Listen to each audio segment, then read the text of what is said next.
Hey everybody, welcome back to the channel where we review anything and everything. And today we are going to actually get into reviewing what you see in front of you here. Actually, one of my favorite lines is a Jurassic World / Jurassic Park toy line. I love dinosaurs, so we are just going to really jump right into it. And this was actually the first of I'm going to say the newer T-Rexes that I've actually purchased. I purchased it for my kids. When I say newer, meaning that this is anything that came after the Jurassic Park line in 1993 or way back then, if you were around for that. So to me, this was all kind of newer. So this one right here is called the Jurassic World Stomp and Escape Tyrannosaurus Rex. And I actually like it a lot. I love the proportions of it. I love, the stands of it, the detail, a lot of detail in it. And so let's just jump into this. So don't mind about certain camera angles. I apologize for that. So yeah, I love one thing about this. Let me try to get it close to the camera. I'm sorry, but the angles and whatnot. I love the details on this. I love all this little scoots and little bumps on the face that it has. The paint job that it did here for the eyes getting darkening around the eyes. The eyes I really love, and I'm gonna later on do a review on some other ones. And one thing I like comparing to some of the other ones that you might see in the other lines, I really like the way they did the eyes on this one. I feel like this is one of the most underrated T-Rexes of the Mattel line, because it seems to have not got that much play, being in between one of the more famous ones, which is the Epic Roaring, which kind of like is like the first one to have like a very detailed design, versus the ones that came later on. I feel like this one kind of got lost in the middle in the mix of it. It came with escape gear, but I don't have that on me because my kids, after playing with it, they lost a lot of it. So bear with me when it comes to that situation. It doesn't continue the pattern, but most of the Mattel line doesn't continue their striping pattern going down the tail. That would have been nice if they did. I don't consider it like a major big deal, but it would have been nice if they did. But one thing I also sometimes like to say is, because there's a lot of play features inside the tail, that might also be part of the reasoning is they don't want it to get worn out, because you're going to be touching it a lot. Now, this one no longer, the batteries on it are dead, so you're not going to be able to really see the functioning, and the full play feature doesn't work completely. But normally you would press this button here, and then it would roar and the mouth will come up like this. The mouth doesn't even come down anymore, but you get a sense of the idea how it functions. The tail moves like this to make the legs stomp, and normally you'd have a stomping feature.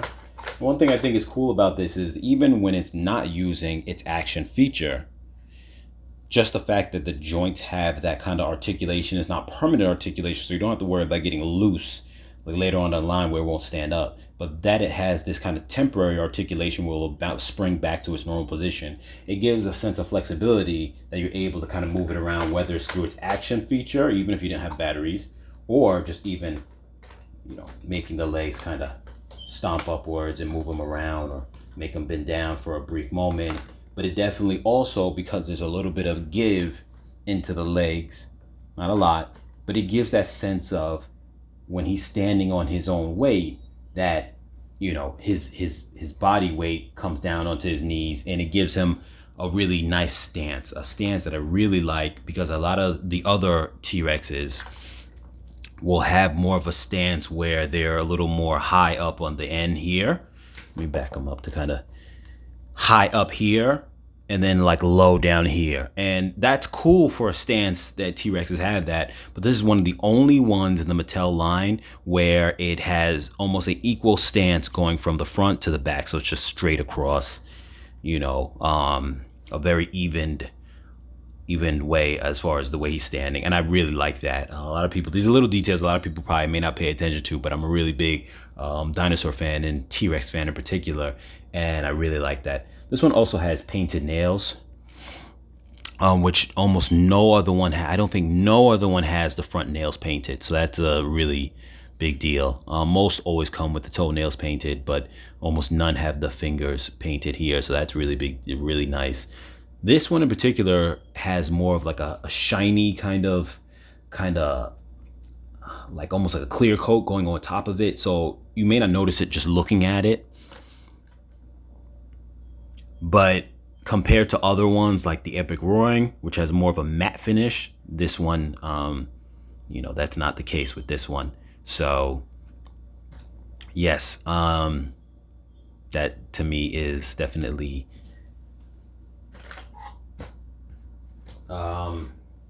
I don't know what to say if it's a positive or not, but it's definitely a factor. It's definitely a thing that some people might say, okay, it matters or not, but I think it definitely makes it a little more resilient towards you know the paint scratching off. So I think that's another positive too. I really think they put a lot of work into this one, but like I said, it gets overlooked a lot of times by the Epic Roaring or other ones because of just where it falls into the line, just being in the middle.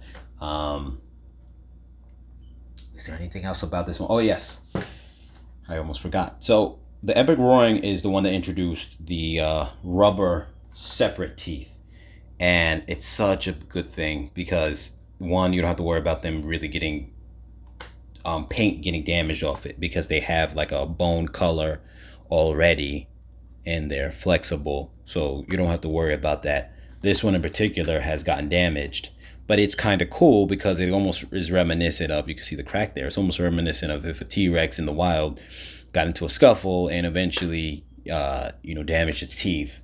And it almost makes like a nice kind of bit of wear without even it with it seeming very natural. So I think that was a plus. Now, one thing I'm going to jump into real quick is the scale of these. So generally speaking, the figures, the human figures are, and I have a human figure on hand here. This is actually a Owen figure. Owen. So the scale, these guys are 3.25 inch size. Now, 3.25 inch scale. Generally speaking, here's how I like to do the math in regards to the scaling to the figures. Obviously, you can see him standing next to the figure. Put the T-Rex a little back so you can see the full length of the tail.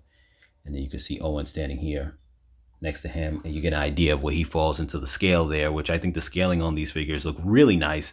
The proportions are not always exact to where the size of the T-Rex jaw is a little long because generally speaking, they say that the T-Rex's jaw is supposed to be, or his full skull is supposed to be 5 feet long. Generally, it could be a couple inches longer than that, give or take, but generally speaking, 5 feet. Now, let's assume that Owen, the average size of a man, normally when you see them in dinosaur books, will say, 6 feet. So let's just assume that the general size of a 3.75 inch figure is 6 feet, using Owen as an example. You could see here that 6 feet makes that jaw a little bit bigger and longer than it should be. It probably should end about somewhere in the middle of his leg should be the cutoff point. So proportion wise, it visually looks nice and it looks right to us visually. But, if you're going by the specific details on each little thing, it might seem a little bit, a little bit big in that regards. But like I said, I'm a big fan of scale, but I'm also a big fan of the illusion that things look good too. So that combination, I feel they did very well. I think they did a great job of the feet too. Some people complain that the feet are a little too big for a T-Rex. Now, granted, they are a little bit big compared to like a standard T-Rex's foot will be, or at least what we imagine them to be, because a lot of times we see the T-Rex without skin on them and on his feet. And even though you could say, well, the skin wouldn't be that thick, that padded to where it makes his feet look that big, who knows? I'm playing devil's advocate right now. But generally speaking, people would say that the feet are a little bit big, but I like the proportions of the feet on these figures. And the reason why is because they're not completely weird and warped like if you were to look at the Hammond Collection one, but they are big enough that it can actually stand up, because the original T-Rex, which I used to have and unfortunately I don't have anymore, from the 1993 one from the original Jurassic Park movie, its feet were very small. And there's nothing wrong with that other than the fact they could not stand up on its own weight unless you had something helping or propping it up. So I like that. when it comes to that, because it actually can stand up. And when you just look at it in general, the scale and the scope look so nice. You don't even notice the little details not looking, exactly to the way they would be in real life or real scale. So I'm rambling a little bit, but the point is that I was going to get at with the scaling was that I like to measure things and I like to be very detailed. So we're going to set our scale as a 3 3/4 inch figure is 6 feet tall, just for the purpose of easy math. Now, I'm going to do this in front of you guys just so you guys can see on this tablet here, calculator, just to show you that if you take, just so you can do the math and you can do it at home for yourself, or anyone who wants to know scaling, because I love doing this. So if you go and say 6 feet is divided by 12 for the inches equals, why did that not come out right? I don't know. Let's correct that. So sorry. 60.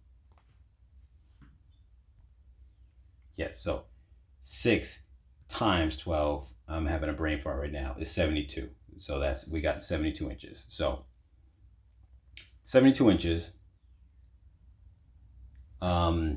Let's see. I know I did this in my head and it breaks down to 19.2. I just want to make sure I show how you get that. Let's see. It's divided by 3.75. There you go. Equals 19.2. So 19.2 is how you would say the scaling is for everything if you're going by the scale of the person. So I'm not going to do that math anymore like that, breaking down how we get to the scale. That's just showing how we get to the scale. So with the 19.2 being our scale, you would know that 19.2 times 3.75 or 3/4 equals 72 when you divide that by 12 for 12 inches in a foot, and it gives you 6 feet. So we're going to use that same mathematics for the T-Rex so you can have an idea of how big the T-Rex is. So we're going to measure him, or her, Rexy. Okay, why is my tape measure not working? There we go. Roughly, you could say about 8 inches. It's a little more at the highest point, but then around the eyebrows is about 8 inches. From where I'm looking at it, you don't see it like that, but it's about 8 inches at the very top. So we're just going to say 8 inches. And then as far as the long way, roughly about, I want to say 21, or you could probably say, yeah, well, I want to say 21. I wish I could stretch it out a little longer, but we're going to say 21. So we're going to say 21. So with that scale, 8 and then 21. So just to do this on camera so you guys can see, I know the video is taking a long time. 8 inches times 19.2, which is our scale, equals, we're going to divide that by 12 to say how many feet it is. And he comes up to 12.8 feet, almost 13 feet tall. And then as far as the length being 21 times 19.2 equals divided by 12 for the 12 inches. And then he's 33.6 feet. So he's roughly about, 13 feet tall and about 30, we'll round it up, 34 feet long. So it's not to the full extent of, what we like to say with a T-Rex. Oh, it's 40 feet long and it's, sometimes we say 16 feet tall. Some things say 18 feet tall, but I guess that depends on how it's standing up. If the T-Rex was going like that, well, guess what? Now he's probably closer to 16 or 18 feet tall. So I guess that all depends on the depiction. And like I said before, this one has a very straight kind of stance as opposed to a more like elevated slant stance. But with that being said, it's a decent scaling where you could say, okay, cool, he looks nice, he looks visually like he could be the full-grown T-Rex, but yet at the same time too, lengthwise it's a little short. Now just for note reference, if you have the Hammond Collection T-Rex, which is actually 25 inches long, 25 inches based on doing that same mathematical scale puts you at 40 feet long in scale. So that would be the Hammond Collection one is actually the full length of what the T-Rex would have been in the movie, roughly about, because I think they said that one's, I don't know if it's 40, 43, 40, whatever it is, but you're passing the 40 mark. And so, yes. So, like I said, the scaling, I like the scaling. It's done pretty well for the most part while still looking good. So, I like it. And that is, I'm just going to close it out now because I know I stretched it out a long time. Oh, wait. Before I finish, I just want to do one last thing. And I am going to just show a little side by side with the Epic Roaring, just to kind of show you how like they scale up and how they look a little bit. The Epic Roaring is actually, you can see how that's the stance that I like to keep them in, where it's a little more flat leveled, similar to the Stomp and Escape. But generally speaking, the normal stance that he is in looks like that, and you see that kind of look that I was just talking about, where it's you know, a bit more that kind of angle where it goes like that, which is fine, and it makes the T-Rex seem a little taller. But I generally like the T-Rex where it feels like all that weight on the head, he keeps it more leveled out. But this one makes it look like his head's hanging downwards, which is why I said I really appreciate this one's scope and the way he stands, because his head's not hanging facing downwards. His head is actually facing straight, but it's more balanced, where you can see all that weight in the head would kind of be more leveled with the rest of the body rather than angled up. Because I personally don't think that, now that we know how the T-Rex operates and seeing him in Jurassic Park as he would walk in a more flat plane, I don't think that the head will be as elevated, because all that weight would balance out with the tail. So I know it's a long video, but with that being said, I'm going to catch you guys in the next video, in the next review. All right, you guys.